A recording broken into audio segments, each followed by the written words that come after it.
اعوذ باللہ من الشیطان الرجیم بسم اللہ الرحمن الرحیم وقد نزل علیکم فی الکتاب ان اذا سمعتم آیات اللہ یکفر بها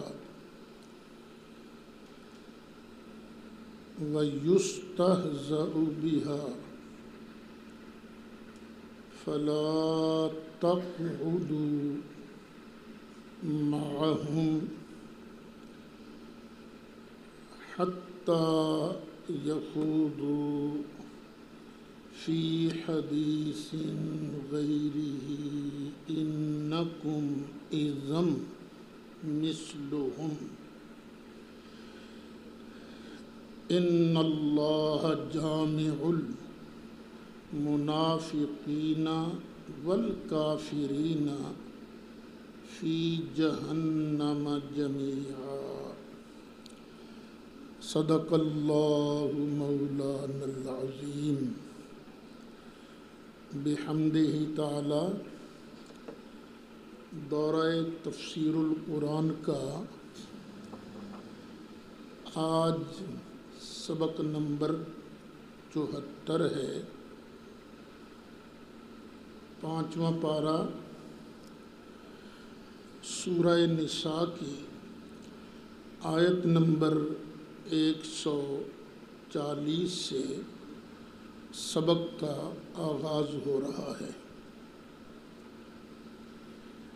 مالک ارشاد فرماتا ہے وَقَدْ نَزَّلَ عَلَيْكُمْ فِي الْكِتَابِ، اور بے شک اتارا ہے اللہ نے تم پر کتاب میں، یعنی اس کتاب میں تم پر حکم نازل ہو چکا ہے۔ کیا؟ ان اذا سمعتم آیات اللہ یکفر بها ویستہزأ بها، کہ تم کسی مجلس میں بیٹھے ہو تو مجلس میں کچھ لوگوں نے اللہ کی آیتوں کا انکار شروع کر دیا، اللہ کی آیتوں کا مذاق اڑایا گیا، اور تم اس مجلس میں بیٹھے ہوئے ہو، تو جو ہی تم یہ سنو کہ اللہ کی آیتوں کا مذاق اڑایا جا رہا ہے، انکار کیا جا رہا ہے، پھر فلا تقعدوا معهم، تو پھر ان کے پاس، ان کے ساتھ مت بیٹھو۔ یہ اللہ کا حکم ہے، اور اللہ اس حکم کو کتاب اللہ میں نازل کر چکا، سورہ انعام کے اندر ہے یہ، حتی یخوضوا فی حدیث غیرہ، یہاں تک کہ وہ کسی اور بات میں مشغول نہ ہو جائیں۔ اگر کوئی اور بات کرنے لگیں تو پھر تم ان کے ساتھ بیٹھ سکتے ہو، لیکن اگر اس مجلس میں اللہ کی آیتوں کا انکار کیا جاتا ہو یا استہزاء کیا جاتا ہو، پھر ان میں تم نہیں بیٹھ سکتے۔ انکم اذا مثلہم، اگر تم نے یہ کیا، خوشی خوشی اللہ کی آیتوں کا انکار سنتے رہے، اللہ کی آیتوں سے مذاق ہوتا رہا، تم سنتے رہے، تو پھر تم بھی انہی جیسے ہو گئے۔ جو سزا ان بک بک کرنے والوں کو ملے گی تو یہ سزا تمہیں بھی ملے گی جو یوں خوشی خوشی ان کے ساتھ بیٹھا رہے گا۔ کئی جگہ مجھ سے پوچھا گیا مسئلہ، فلاں ذاکر کی مجلس میں جانا جائز ہے، فلاں کی تقریر سننا جائز ہے؟ آپ کو پتہ ہی ہے میرے مزاج کا، میرے مزاج میں نہ ضرورت سے زیادہ شدت ہے، نہ ضرورت سے زیادہ نرمی ہے۔ ہاں ایک بات ہے، میں بات کرتا ہوں حکمت کے ساتھ، تو اس کا جواب میں کیا دیتا ہوں؟ اگر غیرت مند بن کر تم سن سکتے ہو تو پھر تمہیں وہاں جانے کی اجازت ہے، اور اگر کوئی اس مجلس میں حضرت ابو بکر صدیق کو بھونک رہا ہو یا حضرت ام المومنین سیدہ عائشہ صدیقہ کو بھونک رہا ہو تو تم اگر غیرت مند بن کر اس کو روک سکتے ہو، ٹوک سکتے ہو، پھر تمہیں اجازت ہے، وگرنہ بغیرت بن کر جانے کی تمہیں اجازت نہیں ہے۔ ایک دوسرا مسئلہ یہ بھی معلوم ہوا کہ دوسروں کے ساتھ مل کر بیٹھنے کی ممانعت نہیں ہے۔ ممانعت کس صورت میں ہے؟ کہ جب وہ اللہ کی آیتوں کا انکار کریں، اللہ کی آیتوں کا استہزاء کریں، تب ممانعت ہے۔ ورنہ لوگ ہمیں کہہ دیتے ہیں جی تمہارے پاس فلاں کیوں آیا تھا، تم فلاں کے پاس کیوں گئے تھے، تم نے فلاں جلسے میں کیوں شرکت کی تھی۔ الحمدللہ ہم جہاں بھی گئے ہیں اپنوں کو تو ہم کہتے ہیں تمہیں حق ہے، ہمیں جتنی مرضی گالیاں نکالو، اپنوں کو کچھ نہیں کہتے، لیکن جب دوسروں کی مجلس میں جاتے ہیں تو غیرت مند بن کر جاتے ہیں، بغیرت بن کر نہیں جاتے۔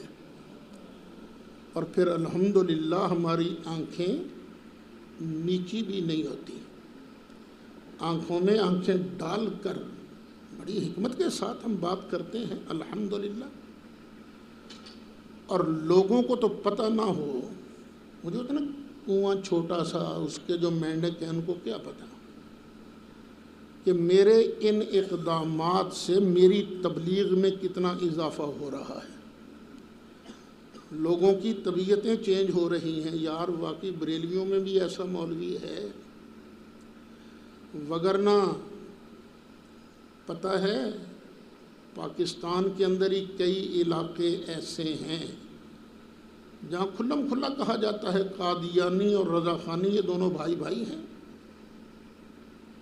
یہی باتیں کرنے والے لوگ مجھے ٹیلی فون کر کے مبارکیں دیتے ہیں، جس طرح آپ نے عظمت صحابہ بیان کی ہے، آپ کو ہم تحسین کی نگاہ سے دیکھتے ہیں، آپ کو آفرین کہتے ہیں۔ حق کون ادا کر سکتا ہے؟ نوکری کی ہے ہم نے عظمت صحابہ کی، تو یہ مت سوچا کرو دین تمہاری خواہشات کے پیچھے چلنے کا نام نہیں ہے۔ دین نام ہے اللہ کی اس کتاب کے اندر جو لکھا ہوا ہے نا اس پر عمل کرنے کا۔ قرآن نہیں روکتا کہ کسی کے پاس جا کر تم تبلیغ نہیں کر سکتے، نہیں روکتا قرآن۔ نبی کریم علیہ السلام نہیں روکتے کہ تم جا کر تبلیغ نہیں کر سکتے۔ کیا نبی کریم علیہ السلام نے مشرکوں کو تبلیغ کی کہ نہیں؟ طائف کی گلیوں میں کیا سرکار نے پتھر کھائے کہ نہیں؟ تبلیغ کرنے گئے تھے نا۔ تبلیغ سے نہیں روکتا دین، بے غیرتی سے روکتا ہے۔ اور الحمدللہ ہم لوگ غیرت مند بن کر دین کی تبلیغ کرتے ہیں۔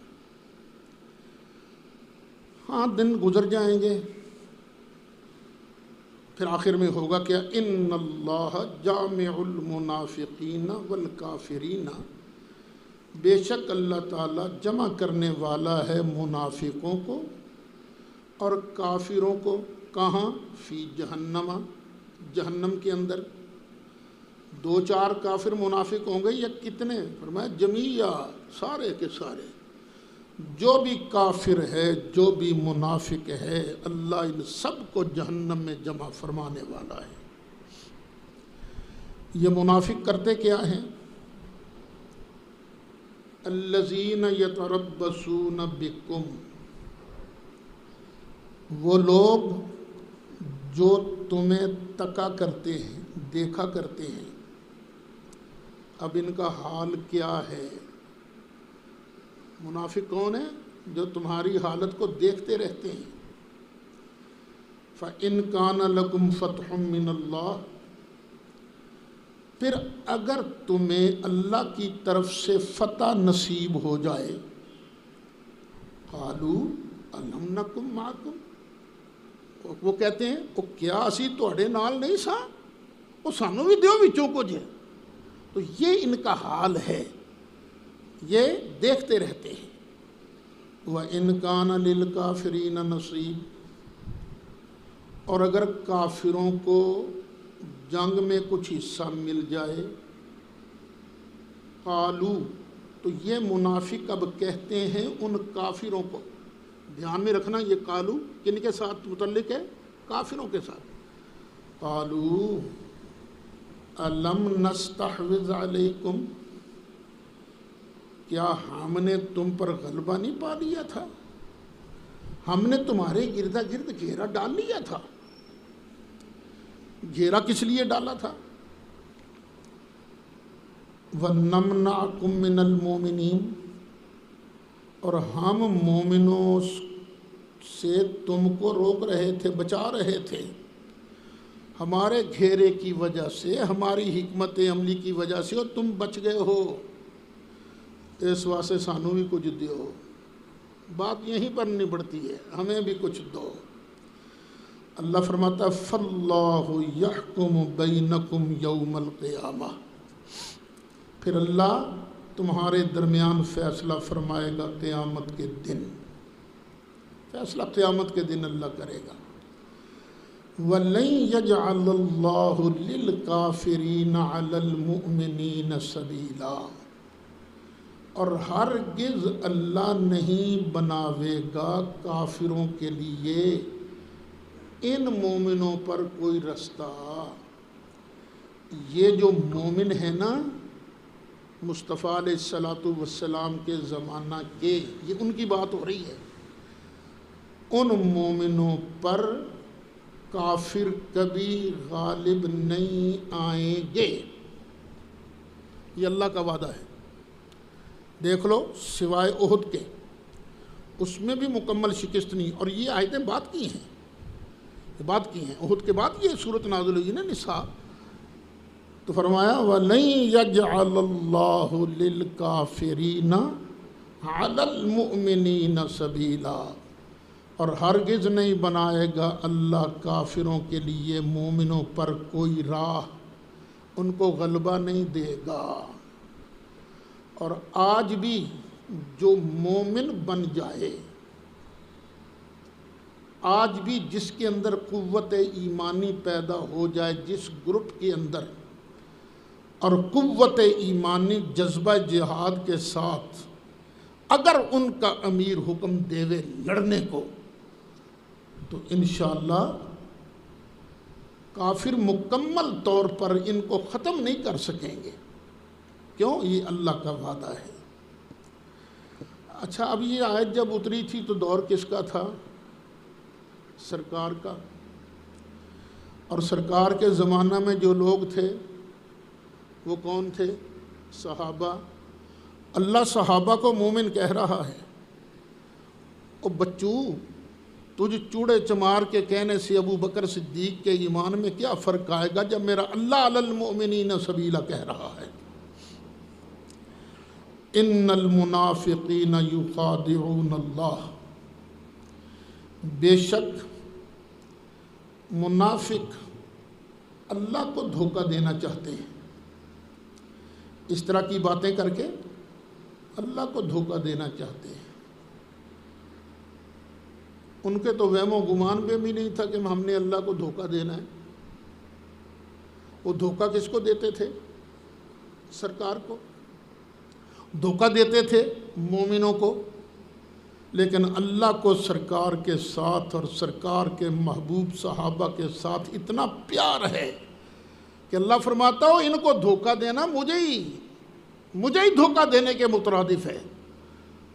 تو بے شک منافقین یہ اللہ کو دھوکہ دینا چاہتے ہیں، وَهُوَ خَادِعُهُمْ، اور وہی ان کو ان کے دھوکے کی سزا دے گا۔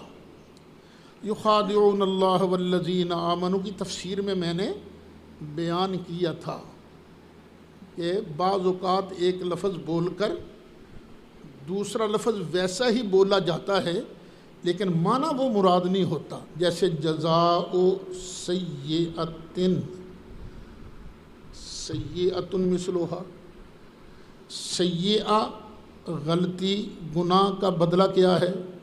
سیئۃ مثلھا، اسی جیسا سیئہ، تو یہاں معنی گناہ نہیں بلکہ اس کا بدلہ، اسی جیسا اس کا بدلہ۔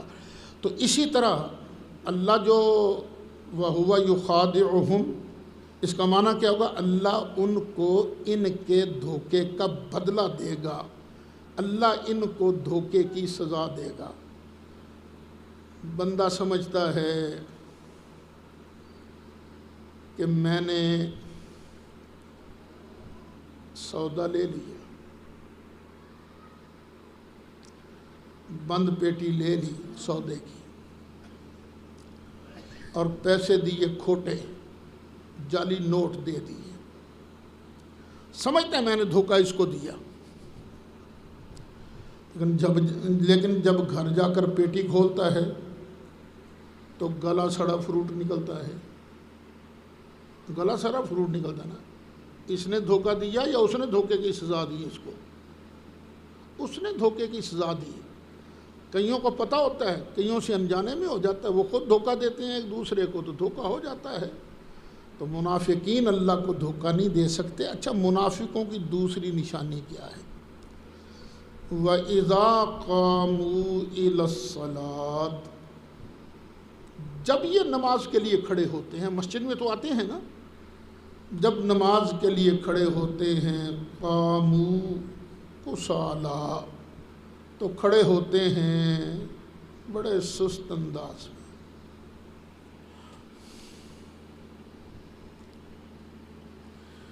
نہیں، خشوع خضوع نہیں ہوتا، تو یہ اس حالت میں کھڑے ہوتے ہیں۔ کہاں گئی؟ یراؤن الناس، ایک تو یہ کھڑے ہوتے ہیں بد دلی سے نماز کے اندر، اور دوسرا یراؤن الناس، لوگوں کو دکھاوے کے لیے پڑھتے ہیں، دکھاوا کرتے ہیں، اللہ کی رضا کے لیے نہیں پڑھتے۔ ولا یذکرون اللہ الا قلیلا، اور نہیں ذکر کرتے اللہ کا مگر تھوڑا ہی ذکر کریں گے۔ نماز بھی تو ذکر ہی ہے نا، تو نماز بھی پوری نہیں پڑھیں گے، بٹ ٹھونگے ماریں گے، تھوڑی سی ذکر کریں گے، اللہ اکبر اللہ اکبر، السلام علیکم ورحمۃ اللہ، السلام علیکم ورحمۃ اللہ۔ تو یہ منافقت کی نشانی ہے۔ تو نمازیں صحیح طریقے سے ادا کرنی چاہیے۔ اچھا، مذبذبین بین ذالک، یہ مومنوں کے ساتھ بھی ہوتے ہیں منافق، کافروں کے ساتھ بھی ہوتے ہیں۔ تو یہ کیا ہیں؟ ان کے درمیان مذبذب ہیں۔ یہ ذبذبہ کیا ہوتا ہے؟ اوپر سے چیز لٹک رہی ہو، لٹکتی چیز ہو، لیکن اس کو ٹھہراؤ نہ ہو، کبھی ادھر جائے کبھی ادھر جائے، یہ ہے اصل میں مذبذب، مذبذبین بین ذالک۔ اسلام اور کفر کے درمیان یہ لٹکے ہوئے ہیں. ادھر فائدہ نظر آتا ہے تو ادھر ہو جاتے ہیں، ادھر فائدہ نظر آتا ہے تو ادھر ہو جاتے ہیں. لا الہ الا ولا الہ الا، نہ یہ ان کی طرف ہیں نہ یہ ان کی طرف ہیں. یہ دوغلا بندہ منافق ہوتا ہے جو دو طرفہ ہوتا ہے. وَمَن يُضْلِلِ اللَّهُ فَلَن تَجِدَ لَهُ سَبِيلًا، اور جس کو اللہ گمراہ کر دے وے تو تو اس کے لیے ہرگز راہ نہیں پائے گا.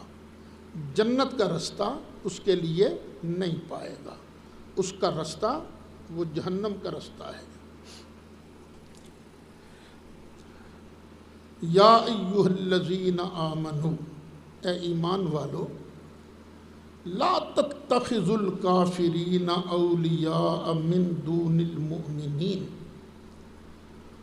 مت بناؤ کافروں کو دلی دوست مومنوں کو چھوڑ کر، یا مومنوں کے مقابلہ میں کافروں کو دلی دوست نہیں بنانا.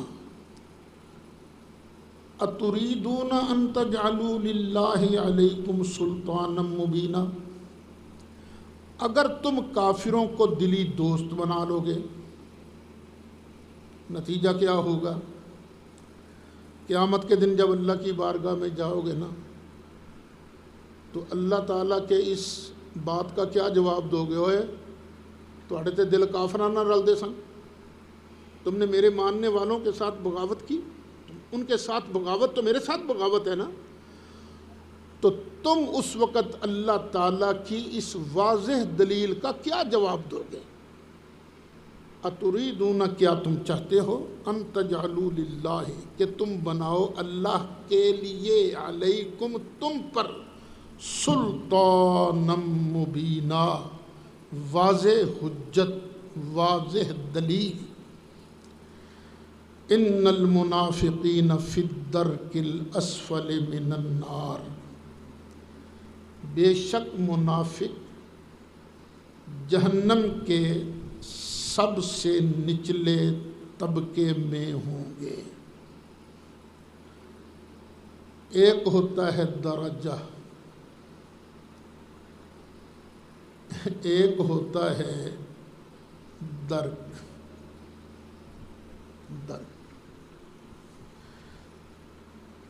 درجہ ہوتا ہے اوپر کو. جنت کے سب سے اونچے درجے کا نام ہے فردوس. اور وہ جو سیڑھیاں نیچے کو جاتی ہوں نا وہ ہوتی ہیں درک. تو جہنم کے نچلے، سب سے نچلے درجے کے اندر یہ بے ایمان منافق ہوگا. ان المنافقین فی الدرک الاسفل من النار وَلَن تَجِدَ لَهُمْ نَصِيرًا، اور تم ان کے لیے ہرگز کوئی مددگار نہیں پاؤ گے. منافقوں کا مددگار کوئی نہیں ہوگا، لیکن جو ایمان والے ہیں کا گناہگار ہوں ان کے تم مددگار قیامت کے دن پاؤ گے. اللہ کے محبوب علیہ السلام ان کے مددگار ہوں گے، انبیاء مددگار ہوں گے، صدیقین، شہداء، علماء. انبیاء کے بعد علماء یہ شفاعت کریں گے، یہ مددگار ہوں گے. اللہ کے نیک بندوں کے نیک بندے، مومنوں کے نیک بندے مددگار ہوں گے. منافق تو جائیں گے نا نچلے درجے میں، لیکن الا الذین تابوا، مگر جنہوں نے کر لی توبہ، اپنی منافقت پر ہوئے شرمندہ، توبہ کر لی، وَأَصْلَحُوا، پھر انہوں نے اپنی اصلاح کر لی. پہلا درجہ کیا ہے؟ توبہ کا، ندامت، جو کیا ہے اس پر ندامت. پھر اس کے بعد اصلاح کر لی، سنور گئے، ٹھیک ہو گئے. وَاعْتَصَمُوا بِاللَّهِ، اور اللہ کے ساتھ تمسک خوب کیا، اللہ کو مضبوطی سے پکڑ لی، مضبوطی سے. وَأَخْلَصُوا دِينَهُمْ لِلَّهِ، اور انہوں نے اپنے دین کو خالص اللہ کے لیے کر لیا، خالص اللہ کے لیے۔ کیا کام کیے؟ توبہ، اصلاح، اللہ کو مضبوطی سے پکڑ لیا اور اپنے دین کو صرف اللہ کے لیے خالص کر لیا۔ فَأُولَٰئِكَ مَعَ الْمُؤْمِنِينَ، تو یہ لوگ ہوں گے مومنوں کے ساتھ۔ وَسَوْفَ يُؤْتِ اللَّهُ الْمُؤْمِنِينَ أَجْرًا عَظِيمًا، اور ان قریب اللہ تعالیٰ مسلمانوں کو، مومنوں کو بہت بڑا اجر دے گا۔ پھر بار بار کہہ رہا ہوں، دیکھو یہ کن کو اللہ کہہ رہا ہے مومنوں کو اجر عظیم دوں گا۔ یہ کون مومن تھے اس وقت جب قرآن اتر رہا تھا؟ اس وقت کے مومنین کے سربراہ ابو بکر صدیق تھے، عمر فاروق تھے، عثمان غنی تھے، علی مرتضیٰ تھے، سارے کے سارے صحابہ یہ اس وقت کے مومن ہیں نا۔ تو اللہ فرماتا ہے مومنوں کو میں اجر عظیم عطا فرماؤں گا۔ اچھا، مومنوں میں فرق تو ہوتا ہے، درجات میں فرق تو ہوتا ہے۔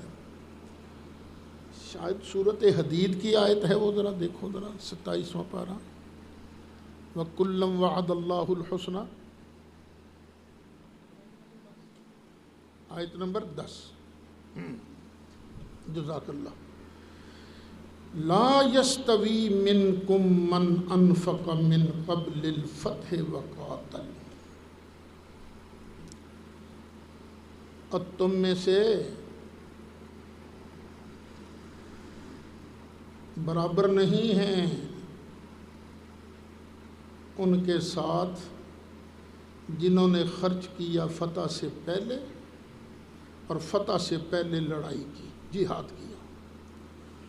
اولئک اعظم درجۃ من الذین انفقوا من بعد وقاتلوا، یہ لوگ ہیں زیادہ بڑے درجے کے اعتبار سے، ان کا درجہ زیادہ ہے۔ کن سے؟ من الذین انفقوا من بعد، ان سے جنہوں نے خرچہ کیا بعد میں، وقاتلوا، اور قتال کیا، جہاد کیا۔ فتح مکہ سے پہلے ایک گروپ ہے، فتح مکہ کے بعد دوسرا گروپ ہے، اور درجہ زیادہ کن کا ہے؟ جنہوں نے فتح مکہ سے پہلے قتال کیا، جہاد کیا اور اللہ کی راہ میں خرچ کیا۔ لیکن بعد والے بھی ماٹھے نہیں ہیں۔ وَكُلًّا وَعَدَ اللَّهُ الْحُسْنَى، ہر ایک کے ساتھ اللہ نے وعدہ کر لیا ہے جنت کا، ہر ایک کے ساتھ اللہ جنت کا وعدہ کر چکا ہے۔ سیاستدان وعدے کر لیتے ہیں، ووٹ دے دو، ووٹ دے دو، جب بلاؤ گے ہم آ جائیں گے۔ سیاستدانوں کے وعدے جھوٹے ہو جاتے ہیں، مکر جاتے ہیں، فراڈ کرتے ہیں یہ۔ لیکن جس سے اللہ وعدہ کرے، اللہ کا وعدہ غلط تو نہیں ہوتا نا۔ اللہ کہتا ہو ووٹ دے دو میرے محبوب کو، آ جاؤ میرے محبوب کی پارٹی میں، آ جاؤ ادھر آ جاؤ، اور چلو پہلے نہیں تم کر سکے تو اب بعد میں ہو نا، آ جاؤ۔ دونوں گروپوں کے ساتھ، فتح مکہ سے پہلے والا ہو یا فتح مکہ کے بعد والا ہو، کلًا وعد اللہ الحسنى، ہر ایک کے ساتھ اللہ نے جنت کا وعدہ کیا ہے۔ اب حضرت امیر معاویہ بھی تو صحابی ہیں نا۔ یہ بحث ہے کہ انہوں نے ایمان کب قبول کیا، فتح مکہ سے پہلے یا فتح مکہ کے بعد، یہ اللہ پر چھوڑو، لیکن ہیں تو صحابی رسول نا۔ تو رب کے اس فرمان کو سامنے رکھنا، کبھی ان کی شان میں بک بک نہ کرنا۔ کلًا وعد اللہ الحسنى، اللہ تعالیٰ اجر عظیم کن کو دے گا؟ جنہوں نے یہ کام کیا۔ کیا؟ توبہ، اصلاح، اللہ کا دامن مضبوطی سے تھام لیا اور اپنے دین کو خالص کر لیا اسی کے لیے۔ آج ہی یا کل میں فیس بک میں پڑھ رہا تھا، نام بھی لکھا ہوا تھا، بھول جاتا ہوں باتیں میں، کہ ایک نیک بادشاہ تھا، اس کے دور میں نا چوروں ڈاکوؤں نے بڑی ات مچائی ہوئی تھی۔ تو اس نے ایک فوجی دستہ ترتیب دیا ان کو پکڑنے کے لیے، ان کو مارنے کے لیے۔ اور ایک آدمی بڑا نیک پرہیزگار، اللہ اللہ کرنے والا، تاجر، بزنس مین، وہ بھی سفر پر جا رہا تھا۔ اب جو پولیس والے تھے انہوں نے ان ڈاکوؤں کو پکڑ لیا، کل تھے 10، ایک بھاگ گیا۔ انہوں نے کہا بیڑا غرق، ہم نے تو اطلاع بھیجی تھی، 10 پکڑے گئے، یہ تو 9 ہیں، اب کیا کریں؟ انہوں نے کہا چلو جو قابو آئے نا اس کو پکڑ لو۔ وہ جو دیندار آدمی تھا اس کو پکڑ لیا، جیل میں ڈال دیا۔ اب اس نے جیل میں آ کے کوئی واویلا نہیں کیا، وضو کیا، مصلی بچھایا اور نوافل رو رو کے اللہ کی بارگاہ میں عرض کرتا ہے رب العالمین مہربانی فرما، تو تو جانتا ہے میں بے گناہ پکڑا گیا ہوں۔ ادھر بادشاہ سویا، جب سویا اس نے دیکھا 4 آدمی بڑے ہٹے کٹے تنو مند وہ آئے اور انہوں نے نا اس کا بیڈ جو ہے وہ الٹنے کی کوشش کی، آنکھ کھول لی، یہ کیا ہوا؟ خیر پھر سو گیا وہ، پھر یہی نظارہ، اٹھا پھر سویا، پھر یہی نظر، 4 بار ایسے ہوا۔ اب اس کی سمجھ میں آئی کہ کوئی ظلم ہوا ہے، کوئی مجبور آدمی پکڑا گیا ہے۔ اس نے جیل کے کوتوال کو بلایا اور کہا کوئی مظلوم تو نہیں جے پھڑ لیا؟ اس نے کہا جی یہ تو مجھے پتہ نہیں، لیکن ایک آدمی ایسا ہے جو جب سے آیا ہے نفل پڑھتا رہتا ہے، نماز پڑھتا رہتا ہے، روتا رہتا ہے۔ فرمایا اس کو بلاؤ۔ بلایا گیا،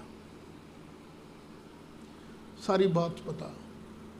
اس نے کہا جی میں تو بزنس مین ہوں، میرا کیا تعلق، میں تو جا رہا تھا، انہوں نے پکڑ لیا اور میں نے اپنے رب کی بارگاہ میں التجا کی تو آپ نے مجھے بلا لیا۔ اس نے سنایا نا بادشاہ نے سارا واقعہ۔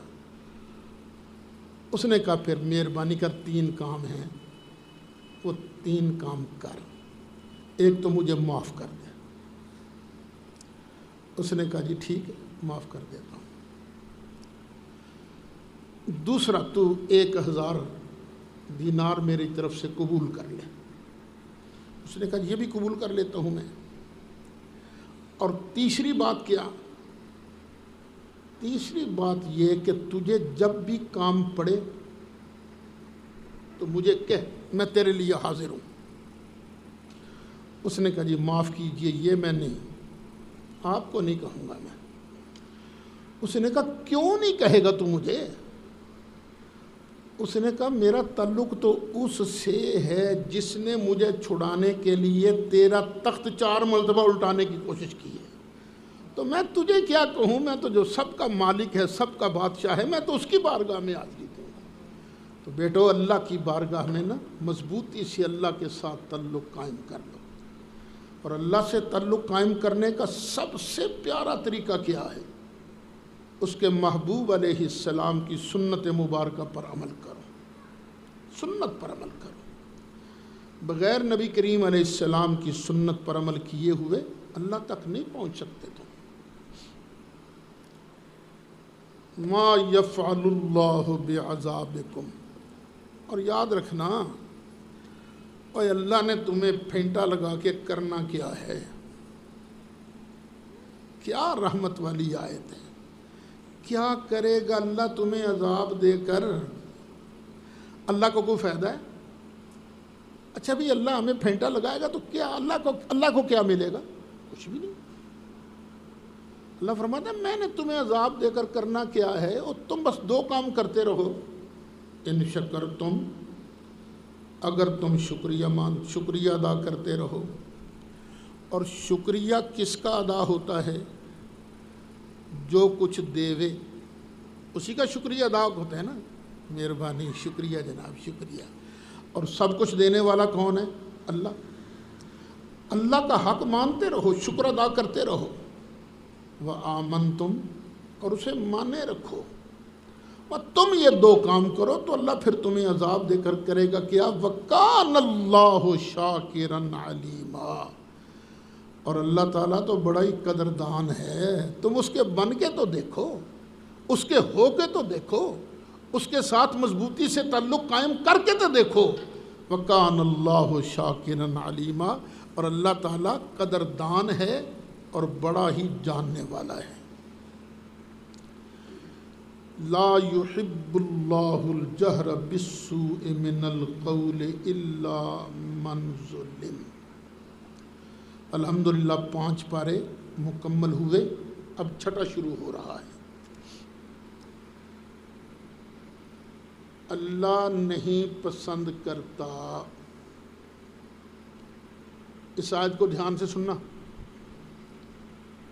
وہ جو صحابہ کے گستاخ ہیں نا، وہ اس آیت سے ماتم ثابت کرنے کی کوشش کرتے ہیں، پتہ نہیں کیسے ماتم ثابت ہو جاتا ہے۔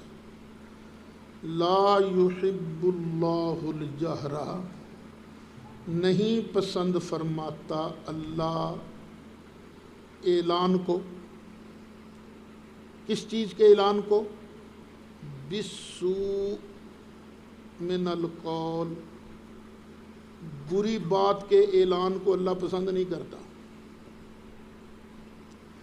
بری بات کے اعلان کو اللہ پسند نہیں کرتا۔ کیا مطلب؟ کسی سے برا کام ہو گیا اور تم اس کا اعلان کرتے پھرو، اللہ کو یہ پسند نہیں ہے۔ چغلی بنے گی، یہ غیبت بنے گی، یہ جو خام خواہ بیٹھ کر نا کسی کا مذاق اڑایا جاتا ہے، بری بات کا اعلان اللہ کو پسند نہیں۔ الا من ظلم، ہاں جس آدمی پر ظلم کیا گیا ہے وہ اگر اس بات کا اعلان کرے تو اللہ کو وہ ناپسند نہیں ہے۔ وگرنہ شروع ہو گیا جناب، نہ ظلم ہوا اس پر نہ کچھ، نہ شروع ہو گیا صاحب کہ میں فلاں اس طرح کا، اس نے یہ کیا، اس نے یہ کیا، اس نے یہ، نہیں، اللہ کو یہ بات پسند نہیں ہے۔ وَكَانَ اللَّهُ سَمِيعًا عَلِيمًا، اور اللہ تعالیٰ سننے والا ہے، جاننے والا ہے۔ اب بتائیں اس میں ماتم کہاں آ گیا یار؟ کہاں آ گیا ماتم؟ یہ تو ایسے ہی ہے نا، کوئی ہل چلا رہا تھا نا، انہیں کہو ہل ٹھیک ٹھیک چلا، تو دوسرا کہنے لگا تمہیں تو کڑی دا ویاہ کیتا ہی سی نا، انہیں کہا جوڑ کیے میں تینوں ہل، انہوں نے کہا کوئی نہیں، گل تو گل نکل ہی آتی ہے نا، یہ دلیل ہے، کوئی یہ دلیل ہے، ماتم جائز ہو گیا جی، ماتم جائز ہو گیا۔ ماتم پر میں انشاءاللہ آپ کو تفصیل سے بیان کروں گا۔ ایک ہے یکدم کسی پر مصیبت کی خبر پہنچی، یکدم اس وقت اس نے یوں کر لیا آئے میں مر گیا، اس کی پکڑ نہیں ہے۔ 3 دن تک سوگ کی اجازت ہے، 3 دن تک۔ ہاں وہ عورت جس کا خاوند فوت ہو جائے وہ 4 مہینے 10 دن بس۔ اب 3 دن کے بعد نہیں، تمہیں واویلا کرنے کی اجازت نہیں ہے، سوگ منانے کی اجازت نہیں ہے۔ صبر صبر صبر صبر۔ اور یہ ماتم بھی کرونے کی طرح بڑا ہی سیانہ ہے، یہ بھی، یہ ماتم کی کوئی دلیل نہیں ہے۔ اچھا اب مومن ہوتا کون ہے؟ وہ لوگ جو کسی کی برائیوں کو بیان کرتے ہیں، میرے بیٹے وہ نبی کریم علیہ السلام کی پارٹی میں سے نہیں ہیں۔ نبی کریم علیہ السلام کی پارٹی میں سے کون ہے؟ سرکار نے فرمایا المسلم اخو المسلم، مسلمان دوسرے مسلمان کا بھائی ہے، ہر مسلمان دوسرے مسلمان کا بھائی ہے۔ اور میرے بیٹے یہ دین ہے، یہ جو میں سنانے لگا ہوں یہ ہے دین۔ یہ تم نے تشدد والی لائن جو اپنا لی ہے وہ دین نہیں ہے، ہم مار کے رکھ دیں گے، کاٹ کے رکھ دیں گے، اس طرح کے نہ، یہ کوئی دین تھوڑی ہے۔ دین کیا ہے؟ دین میں اپنا من مارنا پڑتا ہے، اپنا من۔ کسی کو مارنے کی بجائے اپنے من کو مارو۔ المسلم اخو المسلم، مسلمان مسلمان کا بھائی ہے۔ لا یظلمہ، وہ اپنے بھائی پر ظلم نہیں کرتا، ظلم نہیں کرتا۔ اب میں کسی کی برائی بیان کرنا شروع کر دوں تو یہ ظلم ہی ہے نا۔ تو مومن ظلم نہیں کرتا، ظلم کرنے والا مصطفیٰ علیہ السلام کی پارٹی میں سے نہیں ہے۔ ولا یسلمہ، اور نہ ہی مومن مسلمان اپنے بھائی کو اکیلا چھوڑتا ہے۔ بھائی پر مصیبت ٹوٹ پڑی تو وہ نہیں کہتا خسمن اکھا تو نبڑ تیرا کام جانے تو جاننا۔ لا یسلمہ، وہ اسے تنہا نہیں چھوڑتا۔ ولا یخذلہ، اور اسے رسوا بھی نہیں کرتا، ذلیل بھی نہیں کرتا۔ یہ علامتیں دیکھنا اپنے اندر ہیں کہ نہیں، جتنی ہیں اتنے تم مصطفیٰ علیہ السلام کی پارٹی میں ہو۔ اگر نہیں ہے تو سوچو، سرکار کی پارٹی میں رہنا ہے تو ان باتوں پر عمل کرنا ہوگا۔ ولا یخذلہ، اور مومن مسلمان اپنے بھائی کو رسوا نہیں کرتا۔ رسوا کرنا تو درکنار، ولا یحقرہ، اس کو دل میں بھی ذلیل نہیں سمجھتا، دل میں بھی ذلیل نہیں سمجھتا۔ اپنے دلوں کو ٹٹول کر دیکھو، جہاں تک میری آواز پہنچ رہی ہے وہاں تک سننے والا ہر میرا بزرگ، ہر میرا بھائی، ہر میرا دوست، ہر میرا بیٹا، ہر میری بیٹی، میری بہن، سب سنیں۔ کہیں ایسا تو نہیں ہو رہا آپ دل میں کسی کو حقیر تو نہیں سمجھ رہے؟ آ جاتا ہے کوئی بیمار آ گیا، کوئی بوڑھا آ گیا، کوئی کمزور آ گیا، کوئی بیگر آ گیا، دل میں حقارت کے جذبات تو پیدا نہیں ہوتے؟ یہ دیکھ لینا، مسلمان حقیر نہیں سمجھتا۔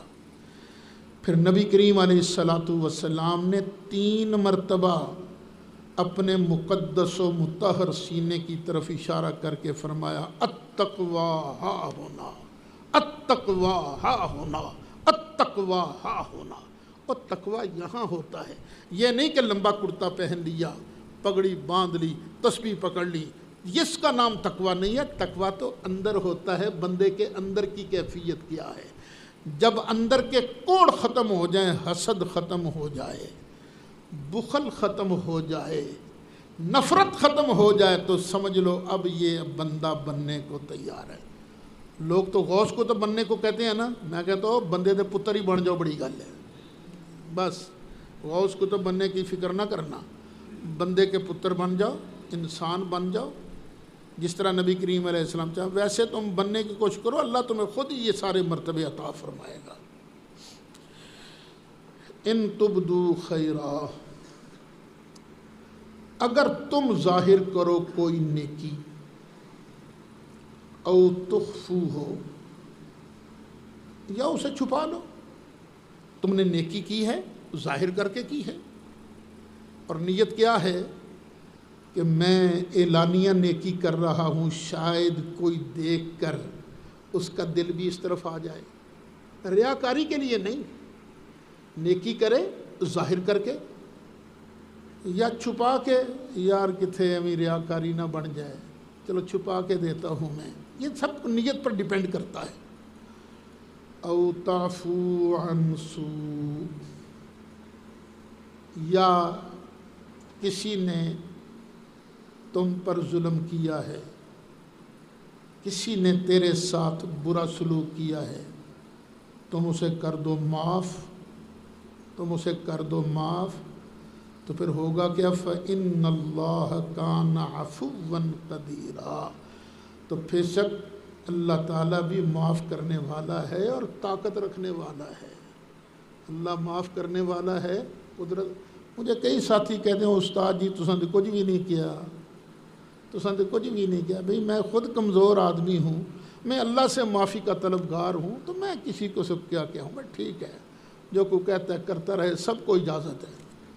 سنیوں کو اجازت ہے، وابیوں کو بھی اجازت ہے، سب کو اجازت ہے، مجھے جتنی گالیاں دینی ہیں دے لو، لیکن خدا کے لیے میرے مصطفیٰ کو کچھ نہ کہنا۔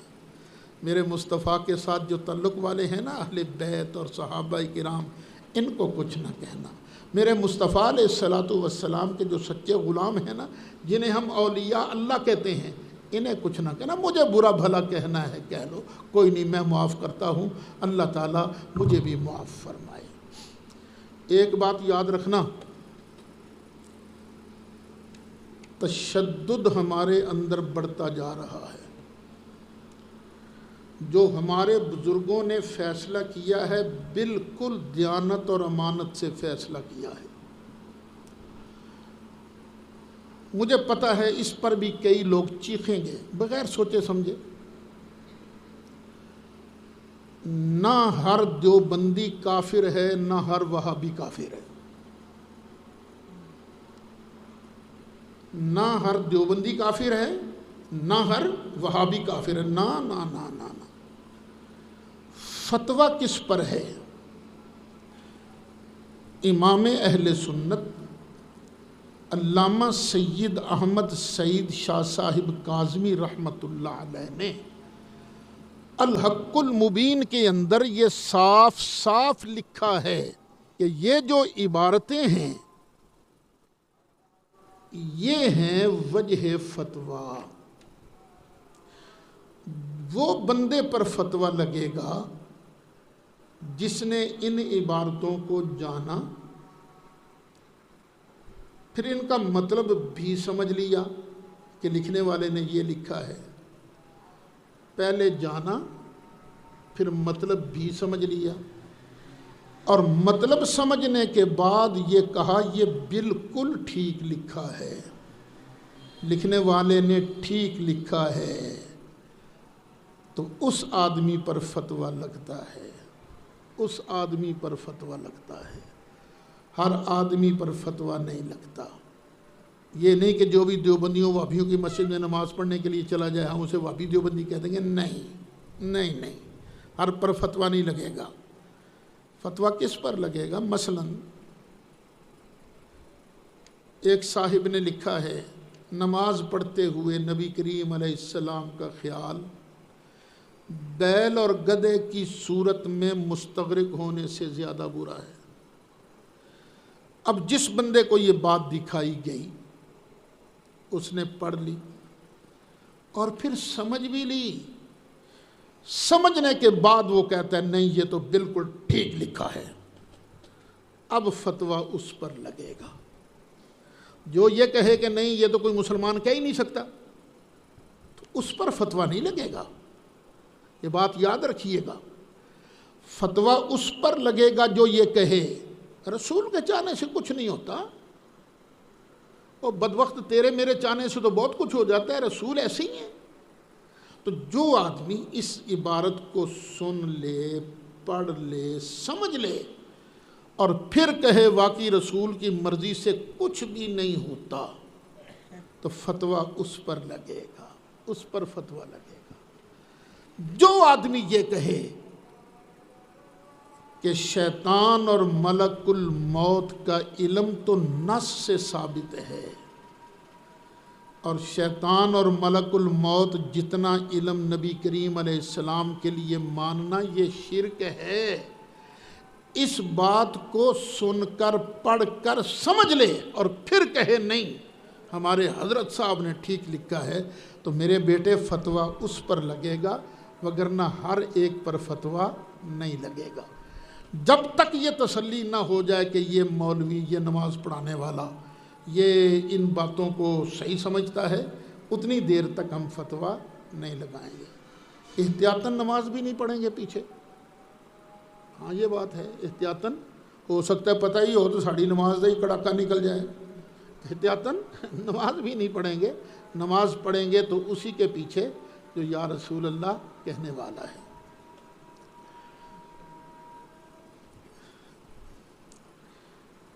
ان الذین یکفرون باللہ ورسلہ، بے شک وہ لوگ جو کفر کرتے ہیں اللہ کا اور اس کے رسول کا۔ نہ اللہ کو مانتے ہیں نہ اس کے رسولوں کو مانتے ہیں۔ وَيُرِيدُونَ أَن يُفَرِّقُوا بَيْنَ اللَّهِ وَرُسُلِهِ، اور چاہتے ہیں کہ جدا کر دیویں اللہ کو اور اس کے رسولوں کو۔ چاہتے یہ ہیں کہ بس الگ الگ کر، ویسے وہ اللہ کو بھی نہیں مانتے، اللہ کے رسول کو بھی نہیں مانتے، لیکن چاہتے کیا ہے کہ ذرا نہ الگ الگ کر دیں۔ ہم اللہ کو تو مانیں گے، اس کے بھیجے ہوئے رسول کو نہیں مانیں گے۔ وَيَقُولُونَ نُؤْمِنُ بِبَعْضٍ وَنَكْفُرُ بِبَعْضٍ، اور وہ کہتے یہ ہیں کہ ہم بعض کو مانیں گے بعض کو نہیں مانیں گے۔ وَيُرِيدُونَ أَن يَتَّخِذُوا بَيْنَ ذَلِكَ سَبِيلًا، اور وہ اس کے درمیانی رستہ نکالنا چاہتے ہیں کہ کچھ کو مانیں گے کچھ کو نہیں مانیں گے۔ اس کا ایک مطلب یہ بھی ہو سکتا ہے موسیٰ کو مانیں گے، عیسیٰ اور مصطفیٰ کو نہیں مانیں گے، یا یہ کہ ہم عیسیٰ کو تو مانیں گے مصطفیٰ کو نہیں مانیں گے۔ تو جو آدمی اللہ کو یا اس کے کسی پیارے رسول کا انکار کرتا ہے، اللہ فرماتا اولئک ھم الکافرون حقا، یہ لوگ پکے ٹھکے کافر ہیں۔ وَأَعْتَدْنَا لِلْكَافِرِينَ عَذَابًا مُهِينًا، اور ہم نے کافروں کے لیے ذلیل کر دینے والا عذاب تیار کر رکھا ہے۔ اچھا، یہ بھی شاہ اسماعیل دہلوی نے یہاں بھی غلطی کی۔ اس نے اپنی کتاب تقویۃ الایمان میں 3 جگہ لکھا ہے صرف اللہ کو مانے، بس اللہ کے سوا کسی کو نہیں ماننا۔ اللہ تو کیا کہتا ہے، جو صرف اللہ کو ماننے والے ہیں وہ تو جہنم میں جائیں گے، جنت میں کون جائے گا؟ والذین آمنوا باللہ، اور وہ لوگ جنہوں نے اللہ کو مانا، ورسلہ، اور اس کے رسولوں کو مانا، ولم یفرقوا بین احد منہم، اور انہوں نے ان میں سے کسی کے درمیان جدائی نہیں ڈالی، سب کو مانا۔ اولئک سوف یؤتیہم اجورہم، یہ وہ لوگ ہیں کہ ان قریب ان کو اللہ ان کے بدلے دے گا۔ وَكَانَ اللَّهُ غَفُورًا رَحِيمًا، اور اللہ تعالیٰ بخشنے والا ہے، بڑا مہربان ہے۔ تو ماننا سب کو ہے، سب کو ماننا۔ ایک ہے توحید، 2 طرح کی ہے، ایک ہے ابلیسی توحید اور ایک ہے جبریلی توحید۔ ابلیسی توحید کیا تھی؟ اللہ کو مانتا رہا، اللہ کو سجدے کرتا رہا، لیکن اللہ نے کہا چلو میرے آدم کو کر سجدہ، دے تعظیم اس کو، یا اللہ میں چنگا، میں نہیں کرتا ہے۔ تو یہ ابلیسی توحید ہے، یا اللہ صرف تجھ کو ماننا ہے، کسی اور کو نہیں ماننا۔ اور جبریلی توحید کیا ہے؟ یا اللہ جب تجھ کو مان لیا، اب تیری مرضی، جس کو تو منواتا جائے گا ہم مانتے جائیں گے۔ تو مصطفیٰ منوائے گا مانیں گے، باقی نبی منوائے گا مانیں گے، فرشتے منوائے گا مانیں گے، کتابیں منوائے گا مانیں گے، قیامت کا دن منوائے گا مانیں گے، صحابہ منوائے گا مانیں گے، اہل بیت منوائے گا مانیں گے، یا اللہ ولی منوائے۔ جب تجھ کو مان لیا، اب تیری مرضی، جس کو تو مانتا جائے گا ہم سنی اس کو مانتے جائیں گے۔ تو یہ جبریلی توحید ہے، اللہ ہمیں اسی توحید پر قائم رکھے۔ بسم اللہ۔ مولاي صل وسلم دائما ابدا على حبيبك خير الخلق كلهم